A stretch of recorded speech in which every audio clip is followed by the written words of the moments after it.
TV 시청자 여러분 안녕하십니까. 7월 21일 오후 1시 28분입니다.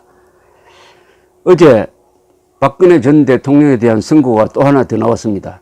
국정원장들이 대통령에게 전한 특활비가 이게 무슨 성격이냐 이를 놓고 다투는 재판인데 1심 재판은 박근혜 전 대통령에게 국고손실죄 등을 적용을 해서 징역 8년을 선고를 했습니다. 그런데 정작 이게 뇌물이라고는 보지 않았어요. 뇌물죄가 핵심인데 뇌물죄 부분은 무죄였습니다.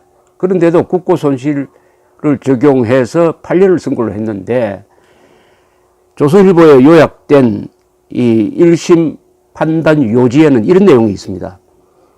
국정원장들이 임명 대가로 대통령에게 사례 내지 보답할 만한 동기나 이유가 있었다고 인정하기 어렵다. 그러니까 뇌물죄가 성립 안 된다는 거죠.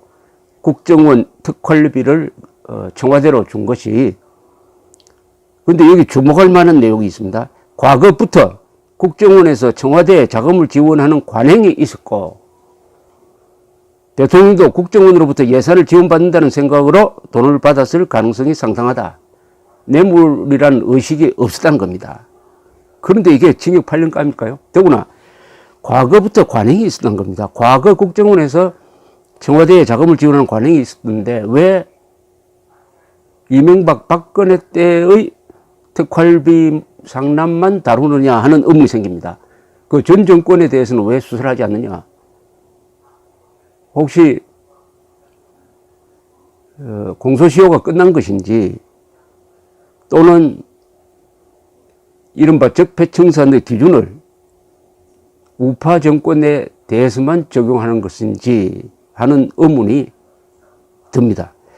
박 전 대통령은 최순실 관련 사건으로 1심에서 징역 24년을 선고받았으니까 이번에 받은 거 합치면 32년입니다. 이분 연세가 66세니까 이걸 다 살면 90세를 넘겨야 출소할 수 있다는 이야기입니다. 그런데 한국 여성의 평균 수명은 87세입니다. 이대로 하면은 박근혜 전 대통령은 옥중에서 죽으라는 뜻입니다. 옥중에서 옥살이 하다가 죽어라. 그런데 박근혜 전 대통령이 직접 받은 뇌물은 단 한 푼도 지금 확인된 게 없습니다. 직접 받은 겁니다. 뭐 최순실이한테 준 거를 박근혜가 받은 걸로 이렇게 해석하는 거, 그거는 쟁점이 있으니까 아직 거기에 대해서 혐의가 확정된 게 없습니다. 가장 비극적인 상황은, 개탄스러울 상황은 지금 몸이 아픈 상태에서 목 디스크를 앓으면서 구속되어 있는 박근혜 전 대통령은 현재로 죄가 없다는 사실입니다. 대법원에서 확정된 죄가 단 한 건도 없습니다. 지금 무고한 사람입니다. 무죄인입니다. 무죄 추정의 원칙에 의해서 지금 박근혜 전 대통령은 무죄인인데 아픈 상태에서 지금 구속재판을 1년 넘게 받고 있습니다. 1년 4개월이 지났습니다. 이게 법치국가입니까? 아니, 무죄인이 아픈 상태에서 도망갈 염려도 없고 증거인멸할 필요도 없게 된 박근혜 전 대통령을 감옥에 가두어 놓고 재판하는 것. 그 이유는 간단하죠. 검사 판사가 좀 편리하다. 검사 판사가 좀 편리해지도록 하기 위해서 전 대통령을, 아픈 대통령을 1년 4개월에 걸쳐서 구속시켜 놓고 재판하고 있는 것. 이거 법치국가입니까? 이게 민주국가입니까? 이런 법 집행이 가능합니까? 법에 이렇게 하도록 되어 있습니까? 법에. 형사소송법에 전직 대통령의 경우에는 몸이 아프더라도 구속재판해야 한다는 조항이 있습니까? 그런데 이게 법의 힘으로 이루어지고 있습니다. 그럼 이 법은 뭐냐? 정의가 없는 법이죠. 공정성이 없는 법이죠. 인간성이 배제된 법이죠. 법기술자가 한국에는 많습니다. 그러나 법률가는 없어요. 법기술로는 뭐 얼마든지 생사람 잡을 수 있습니다. 법 기술을 요리조리 적용을 하면은. 그러나 그것은 법이 지향하는 정의 구현, 공동체를 보존한다는 것하고는 아무 관계가 없는 것이죠. 그런 법 기술을 가지면은 일제시대 때는 일제 밑에서 잘 살았고, 한국에 또 독재 정권 들었으면 그 밑에서 잘하고, 또 혹시 김정은 정권이 들었으면 모르겠습니다. 어떻게 할지. 법 기술자는 많은데 법률가는 적다. 아니, 거의 없다. 안 보인다. 그러니까 프로가 없는 거죠. 프로는 기술에다가 용감성이 있어야 됩니다. 그리고 애정이 있어야 그게 프로가 되는 겁니다. 프로가 돼야 아름답습니다. 법률도 아름답습니다. 법률 집행을 공평하게 하면은 그 판결문 읽어보면 참 문학적인 냄새가 나고 아름답다는 생각이 듭니다. 법이 아름다울 수가 있습니다. 그러나 법기술자의 법 집행은 치사하고 지저분하고 옹졸하고 살벌하고 아름다움이 없죠. 그러나 프로에는 아름다움이 있습니다. 프로페셔널. 왜냐? 거기에는 용기가 있기 때문입니다. 용기, 동정심, 균형감과 교양이 있기 때문에. 그런 법률가가 한국에서 보이지 않는다는 것은 우리 법률가 양성 교육 시험 제도가 기술자를 만들어내는 데 치중하고 영혼과 가슴이 있는 검사, 판사, 변호사를 만드는 데는 실패했다는 증거입니다. 박근혜 전 대통령이 어제 아무런 반응을 보이지 않았지만은 참고로 할 만한 내용이 지난해 4월 4일, 4월 8일, 4월 10일 검사가 박근혜 전 대통령이 수감된 교도소에 가서 신문한 내용 중에 이런 내용이 있습니다.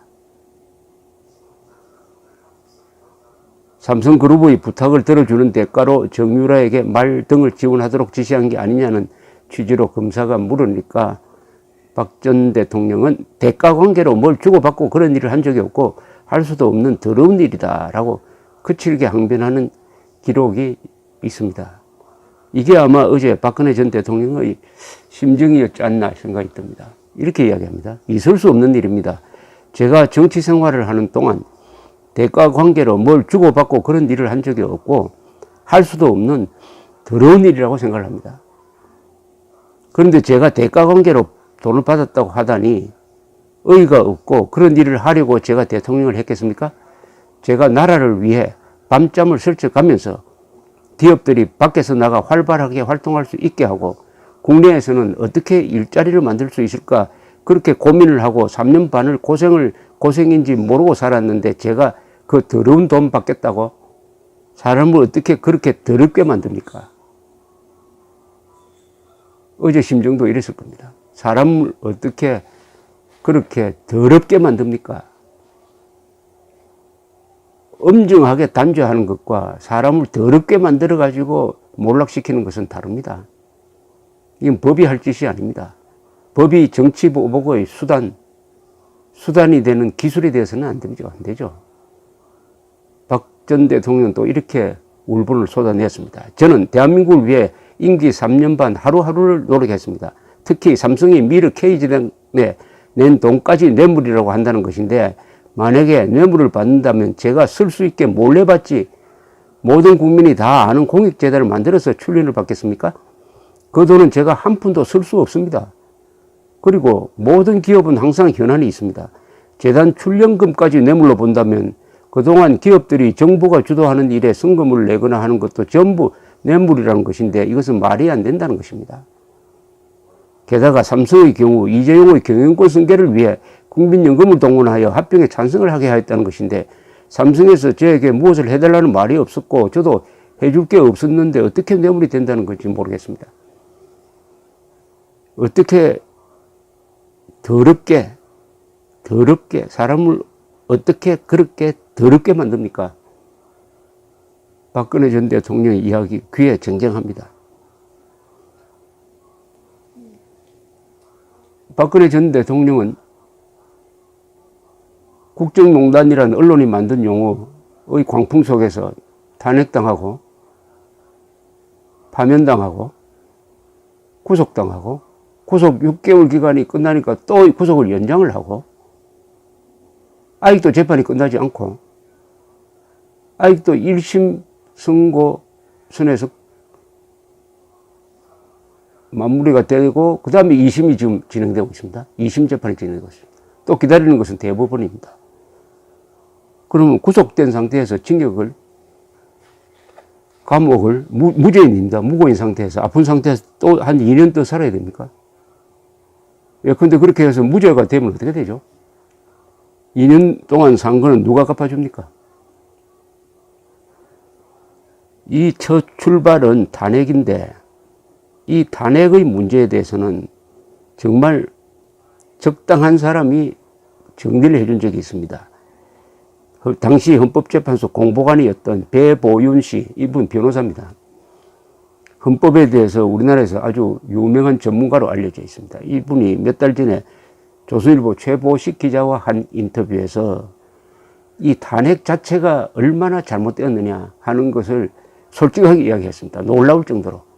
그 헌법재판소에 공보관으로 몸을 담았던 사람이 이야기한 것이니까 이 내용은 다른 변호인이 하는 이야기와는 무게가 다르다고 생각합니다. 이렇게 이야기했습니다. 우선 탄핵 소추 의결서가 부실했다. 장문의 탄핵 취지가 있었지만 알맹이는 검찰 공소장과 언론 보도였다. 탄핵 소추의 판단 근거가 된 공식 문서로는 최순실 등을 기소한 검찰 공소장뿐이었다. 그 속에 박 대통령과 공모하여라는 문구가 들어있었기 때문이다. 공소장은 검찰의 의견이고 법원에 제출한 것이다. 이것도 미리 공개되어서는 안 되는 것이다. 이게 국민에게 예단을 주었다. 첫 출발부터가 잘못됐다는 겁니다. 탄핵 국회가 3분의 2 의결로 통과시킨 그 탄핵 소추 의결서가 엉터리였다는 겁니다. 간단하게 이야기하면. 왜냐? 그게 적혀 있는 건 검찰 공소장과 기사 스크랩 뿐이었다는 거죠. 국회가 별도로 조사한 게 없었다는 겁니다. 검찰 공소장과 기사는 그 증거 가치가 있습니까, 그게? 물론 증거로 채택이 됐지만 그게 증거로서 실질적인 가치가 있습니까? 왜냐? 확인을 한 게 아니잖아요. 국회가 확인을 했어야지. 국회가 검찰 공소장과 언론 보도를 객관적 입장에서 확인하고 이건 아니고 이거는 맞다 이런 식으로 해가지고 주체적인 독자적인 탄핵소추 의결서를 만들었어야죠. 그렇게 하지 않고 했다는데 이번 탄핵 과정과 최근 진행되는 이 수사가 한국의 법치 수준을 전 세계에 폭로를 했습니다. 허우대는 크지만은 정신은 아주 어리구나. 한국의 법치가 이 정도구나 하는 것을 폭로했다는 이야기죠. 배보윤 공보관 또 이렇게 이야기합니다. 대통령 탄핵은 국민 여론으로 하는 불신임 제도가 아니라 법적 책임 추궁 제도이다. 직무와 관련해 내란 외환죄 같은 중대한 헌법 및 법률 위반을 했고 거기에다 선출된 것을 뒤엎을 만한 국민 신뢰를 저버렸을 때 탄핵이 가능하다.